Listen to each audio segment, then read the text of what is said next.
Hi guys, মোৰ পাকঘৰলৈ স্বাগতম। আহক আজি বনাওঁ চিকেন ফ্ৰাইড ৰাইচ। এটা বহুত সহজ ৰেচিপি, আপোনালোকৰ ভাল লাগিব। ভাল লাগিলে লাইক কৰিব, শ্বেয়াৰ কৰিব, ছাবস্ক্ৰাইব কৰিব, কাষত থকা বেল বটনটো টিপি দিবলৈ নাপাহৰিব। আহক ভিডিঅ'টো আৰম্ভ কৰোঁ।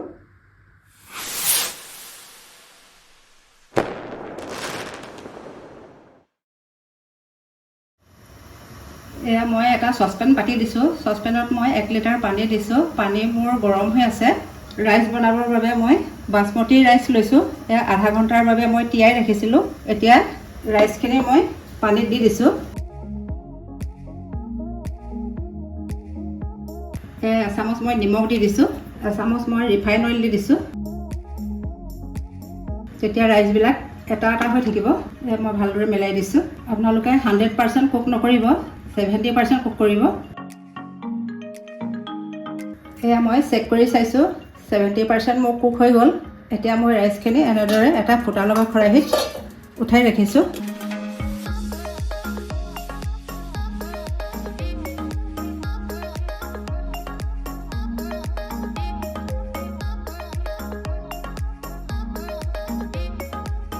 এয়া মোৰ ৰাইচ উঠাই থোৱা হৈ গ'ল।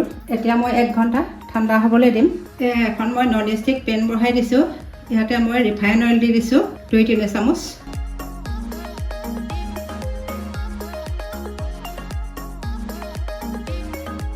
চিকেন ফ্ৰাইড ৰাইচ বনাবৰ বাবে মই এয়া চিকেন লৈছোঁ। চিকেনত মই অলপ নিমখ দি দিছোঁ। নিমখখিনি মই ভালদৰে মিলাই দিছোঁ। আপোনালোকে বনলেছ চিকেন ল'ব আৰু এনেদৰে সৰু সৰুকৈ পিচ কৰি ল'ব। চিকেনখিনি মই দি দিছোঁ।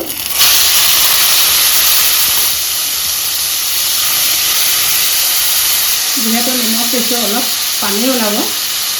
পানীখিনি ভালদৰে শুকোৱালৈকে মই ফ্ৰাই কৰি থাকিম, যেতিয়ালৈকে ব্ৰাউন কালাৰ নাহে।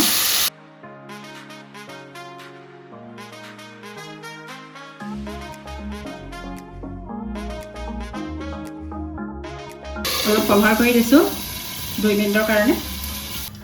এয়া মোৰ 2 মিনিট হৈ গ'ল। এয়া চিকেন ফ্ৰাই হৈ গ'ল। দেখিছে আপোনালোকে, এয়া ব্ৰাউন কালাৰ হৈ আহিলে। আৰু এয়া মই চেক কৰি চাইছোঁ, ভালদৰে ভাঙি গৈছে। এতিয়া মই এখন প্লেটত উঠাই ৰাখিছোঁ।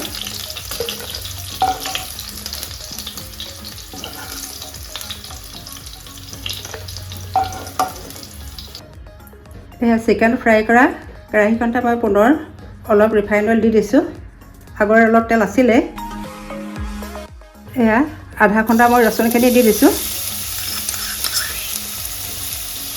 আদাও মই আধা ঘণ্টা কৰি লৈছোঁ। এই আদাখিনিও দি দিছোঁ।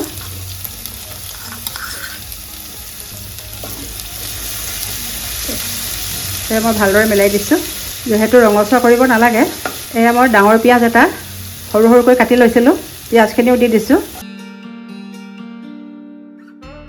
যিহেতু ফ্ৰাইড ৰাইচ বনাবলৈ হ'লে হাই ফ্লেমত দিব লাগে। এয়া দীঘলীয়া চাইজত মই গাজৰ এখিনি কাটি লৈছোঁ। এই গাজৰখিনি দি দিছোঁ। সৰু সৰুকৈ মই বিনছ কাটি লৈছোঁ। বিনছখিনিও দি দিছোঁ। 3টা কেঁচা জলকীয়া মই দীঘলীয়া চাইজত কাটি লৈছোঁ। জলকীয়াকেইটাও দি দিছোঁ। এয়া মই গ্ৰীণ কেপচিকাম দিছোঁ।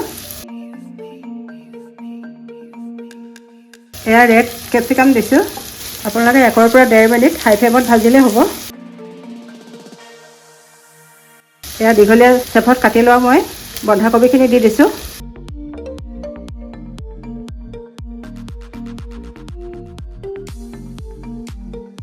এয়া মই চয়া চচ লৈছোঁ। চয়া চচ মই এচামুচ দিছোঁ। গ্ৰীণ চিলি চচ লৈছোঁ। গ্ৰীণ চিলি চচ মই এচামুচ দি দিছোঁ। ৰেড চিলি চচ মই এচামুচ দিছোঁ। এয়া লৈছোঁ হোৱাইট ভিনেগাৰ মই এচামুচ দিছোঁ। জালুক দিছোঁ মই। জালুকৰ গুড়াটো আপোনালোকে স্কিপ নকৰিব, তেতিয়াহে খাবলৈ ভাল হ'ব।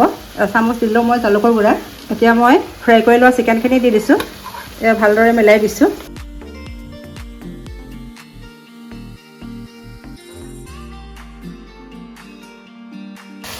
এতিয়া মোৰ ৰাইচখিনি ঠাণ্ডা হৈ আছে। এই ৰাইচখিনি মই ইয়াৰ ওপৰত দি দিছোঁ এনেদৰে।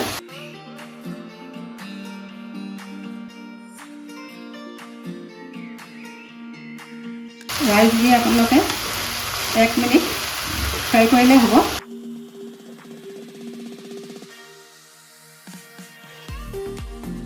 এয়া মই সেউজীয়া পিঁয়াজৰ পাত লৈছোঁ। এতিয়া মই ওপৰত পিঁয়াজৰ পাতখিনি দি দিছোঁ। পিঁয়াজৰ পাত দিলে খাবলৈ খুব ভাল হয়। এতিয়া মই ভালদৰে মিলাই দিছোঁ।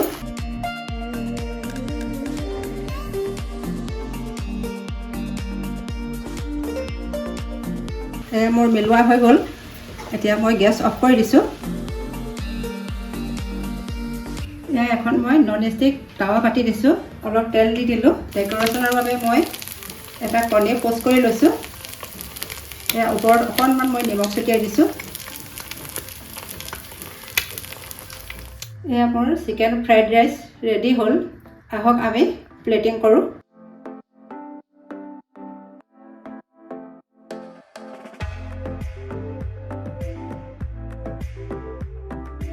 বনাবলৈ খুবেই সহজ। আপোনালোকৰ ঘৰত মোৰ ভিডিঅ'টো চাই এবাৰ ট্ৰাই কৰিব। ঘৰৰ ফেমিলি মেম্বাৰৰ লগত শ্বেয়াৰ কৰিব। এয়া মই চিকেন ফ্ৰাইড ৰাইচ প্লেটিং কৰিলোঁ। এয়া অলপ জালুকৰ গুড়াৰে মই ডেক'ৰেট কৰি দিছোঁ। এয়া অলপ চিলি ফ্লেক্স দি দিছোঁ।